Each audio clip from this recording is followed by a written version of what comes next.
पूरे महाभारत के भयंकर योद्धाओं को 18 दिन के अंदर में अर्जुन ने स्वाहा कर दिया।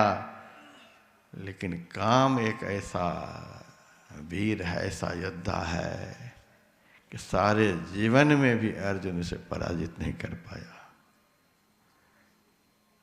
एक एक ऐसा ऐसा विकार है। काम, क्रोध, लोभ, मोह, मद, मात्सर्य, यह सबसे बड़ा शत्रु है।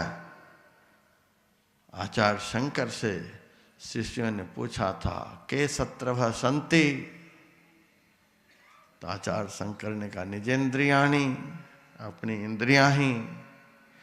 और फिर कहा, शत्रुओं में सबसे बड़ा शत्रु कौन है? शत्रुर महाशत्रु तमोस्तु को वा कामः सकोपा नृत लोभ तृष्णा।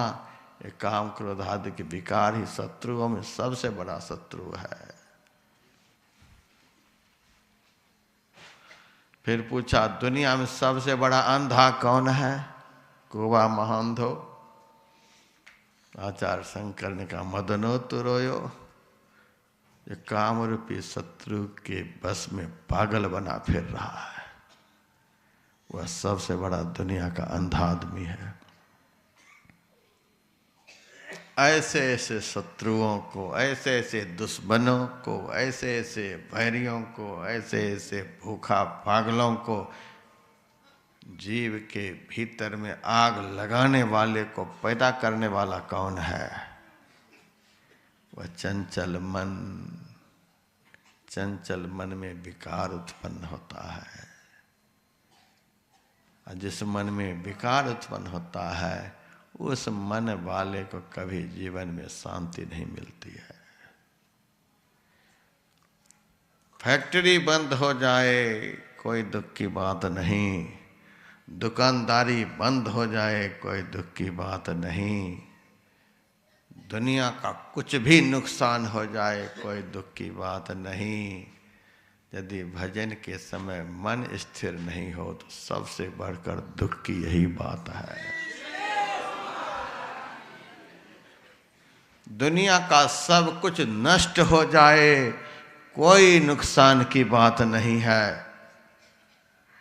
यदि यह मन भजन के समय स्थिर हो जाए, मन बस में हो जाए, तो डूबा हुआ संसार को आपके चरणों पर ला करके खड़ा कर देगा।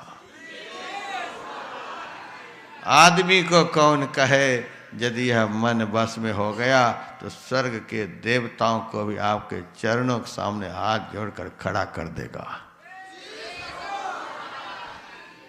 यह ऐसा है, इसी के पीछे लगना है। इसीलिए भगवान कपिल ने कहा, माता, जीव के बंधन और मोक्ष का कारण यही है, जैसे तैसे इसको बस में करो। माता देवहूति पूछती है कि बेटा,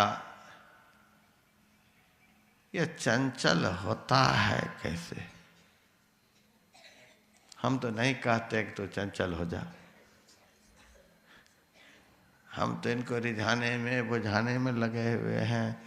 जहाँ कहता है वहीं इनके पीछे चल पड़ते हैं, जहाँ बैठने के लिए कहता है वहीं बैठ जाते हैं, जो खाने के लिए कहता है वही खाने लगे। इतना प्रेम प्यार हम इनको देते हैं तो भी ये हमारा नहीं सुनता है, अपना ही करता रहता है।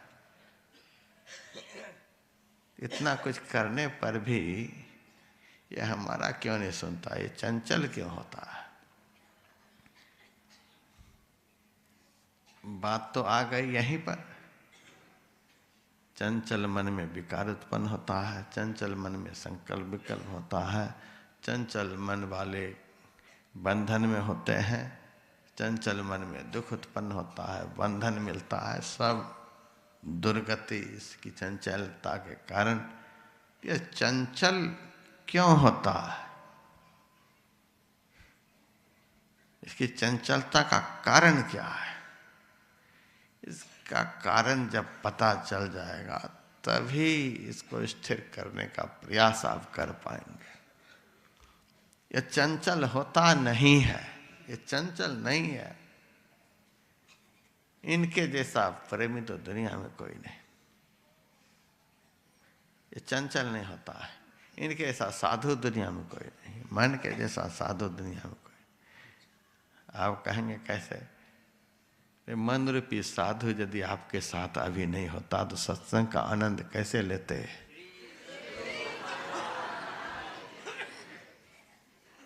यही मन तो सदगुरु की कृपा से थोड़ा स्थिर हुआ तो बहुत लोग बेंगलोर से गंगा सागर आ गए, बहुत पंजाब से गंगा सागर आ गए, बहुत राजस्थान से, भारत के कितने प्रांत से, आधे भारत तो यहाँ आ ही गए हैं। कहाँ कहाँ से, बिहार झारखंड के तो गांव गांव से उतर आए हैं। कौन लेकर के आया? हमारा साधु मन हमसे सत्संग कराने के लिए संसार बाजार से निकाल कर गंगा सागर ले आया।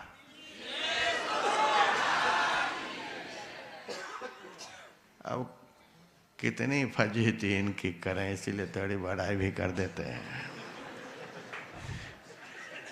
इतना सत्संग सुनाया, जैसे तैसे घंटी बजने पर ध्यान पर तो बिठा ही देता है, भले ही स्थिर नहीं रहे, लेकिन एक बार तो आसन पर बिठा ही देता है, एक बार प्रवचन तो सुना ही देता है, स्तुति विनती तो करा ही देता है, बहुत कुछ कराता भी है। ये बड़ा साधु है। इसको तो राक्षस हम लोग बना देते हैं, इसको बेईमान तो हम बना देते हैं, इनको तो चंचल हम बनाते हैं। कोई आदमी आराम से घर में बैठा हुआ हो, सोफा पर बैठा हो, पलंग पर बैठा हो, बड़ा आनंद का स्थान हो, बड़ा पवित्र स्थान हो, उस आदमी को आप हाथ पकड़कर बाहर निकाल देंगे तो वो तो चंचल होगा ही, वह तो फिर आपको परेशान करेगा ही। अच्छा, हमको घर में नहीं रहने देगा तो हम तुमको घर घुसने देंगे? हम भी नहीं, तो हमको बाहर निकाल लाया है तो हम भी नहीं स्थिर रहने देंगे। हम इतने मजे में। मन का घर कहाँ है? मन का घर कैसा है? मन के घर में क्या सब है? गुरु नानक देव जी महाराज कहते हैं, 9 दरवाजे 90 दर फीके, रस 10वां अमृत चुई जाए।